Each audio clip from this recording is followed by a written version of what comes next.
Myriant was one of, if not the best video game archive sites of all time, ran by a single person, and it just shut down forever. As a user of the site for several years, it was a big factor on how I was able to make and play most of my Let's Plays. Unfortunately, I'm not using an Elgato, even though I need to get one. Elgato, Joe Gatto, whatever may have you.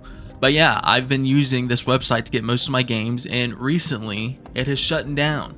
Myriant was started back in October of 2022. Not too terribly long ago. So yeah, it was just ran by one guy named Alexi. No team, no corporation, just a gamer for the love of the game, for the love of the craft, for the love of preservation and all things good in this world.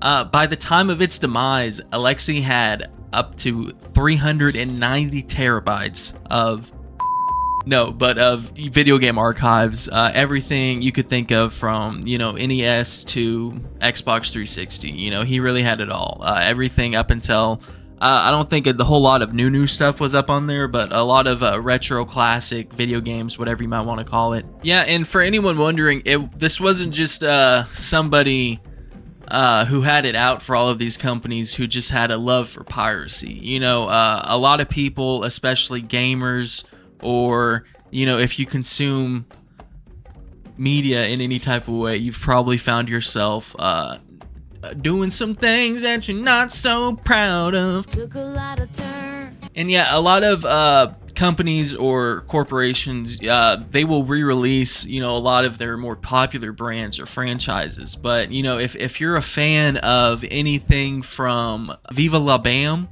or trying to play, the 1989 version bar top style Pac-Man arcade machine, you're probably going to be shit out of luck because you can't find these things anywhere. So most people, instead of just throwing their hands up in the air, they'll Google, find a website, and then just get it for free. The funny thing is that most people don't mind paying for the goods and or services. It's just that they're not offered anymore, or it's nearly impossible to enjoy it.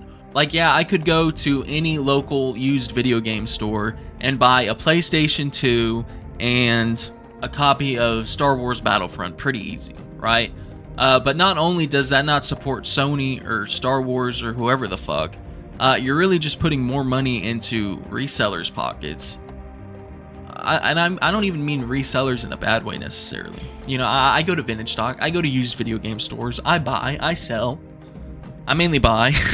But if I wanted to play, let's say, Clay Fighter's Sculptor Cut, I'd be shit out of luck. Because not only did that game just straight up not come out, you could only play it through a Blockbuster rental exclusive. So the only way you could even own the game today is if you stole it back then, or if you download it, steal it now. So it's kind of like, some of these things you physically, literally cannot play unless you're willing to spend thousands of dollars on a piece of for a piece of stolen media.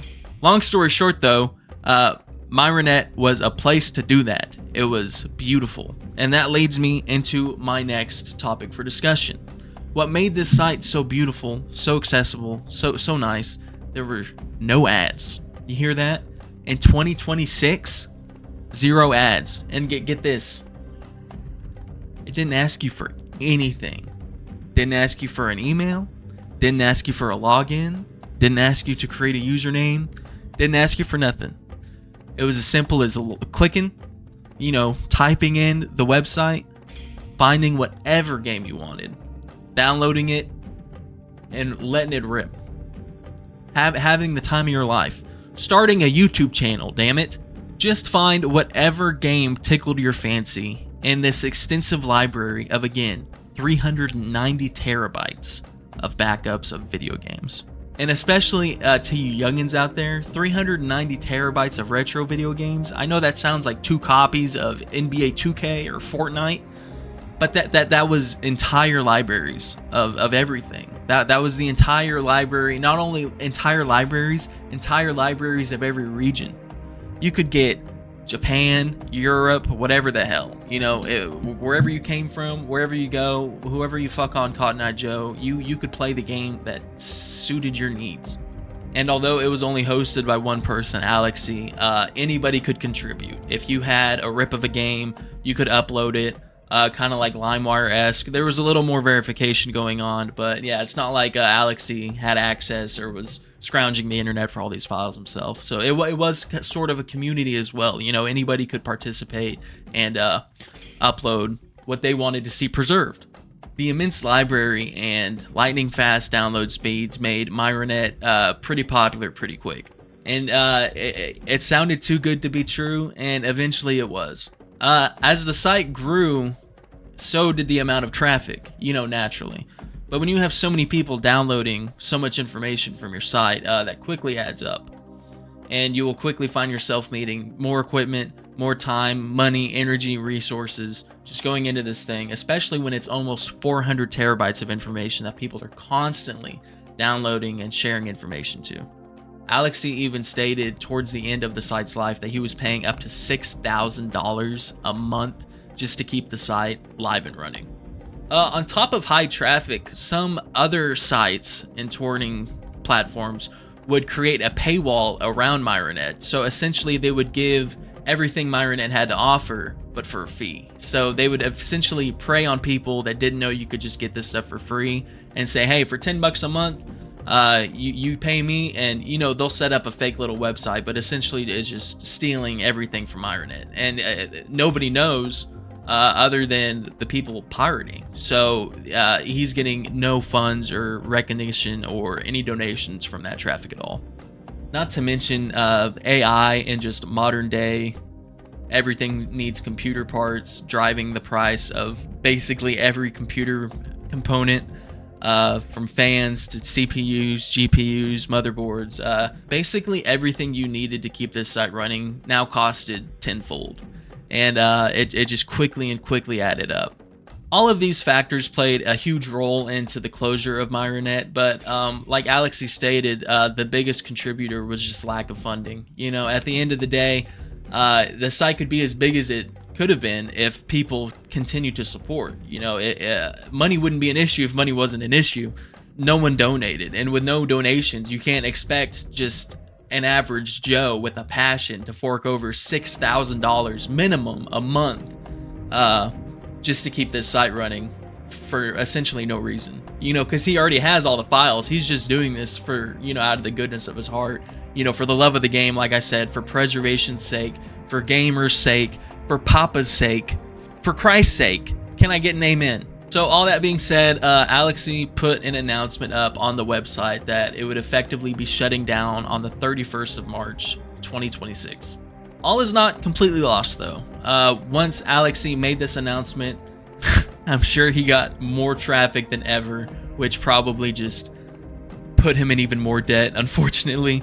But all is not lost, and I say that because many people rushed in to download as much information as possible, and there were several different people who downloaded everything. As much as that's great, again, I'm just laughing for Alexi's sake. Probably cost him a pretty penny. Multiple people were able to restore every single terabyte, every megabyte of information. So all is not lost. The site is down, but we have the information. Shout out to Alexi, obviously, you know, absolute legend. And if you're expecting me to give you alternatives right now, since the site is shut down, you're SOL, buddy. I'm not going to throw up examples right here. I'm not going to provide any type of information for you to look at. You know, I think the biggest surprise for me watching this all unfold was that this wasn't like government intervention, or you know, he wasn't being sued by one of the parties that he had hosted on his website. I don't necessarily think that's a familiar story, but that was just the first thing my mind jumped to. And then when he posted the explanation, and you know, I thought it was just, you know, a little sad because, you know, most gamers regularly pay $70 per game, at least once a month. And I don't mean to like harp or blame anybody, because all this being said, I never once donated. I never once contributed. I never give to Wikipedia. I don't even have a Netflix account. I've mooched my way to get every little piece of media I get, other than buying physical media, because I hate paying for anything digital. It's just something about me, you know. I'm all for buying physical media. I have bookshelves of DVDs, games, you name it. But yeah, I guess I should have contributed my part, you know. All that being said, you know, I'm just as guilty for being a parasite on this belly of a beast that is now unfortunately dead. Anyways, guys, I hope you liked this video. Again, shout out to Alexi and Myronette. Much like yourself, I'm just trying to preserve a little bit of the history. So, on the small chance that Alexi sees this, appreciate you. Let me know if I missed anything or should include anything, or if you have anything to say or add to your story in the comments below. But anyways, guys, appreciate you watching. Be sure to follow me on anything and everything at EXX47. Be sure to leave a like, comment, subscribe. It really means a lot. And I appreciate you guys watching. Thanks.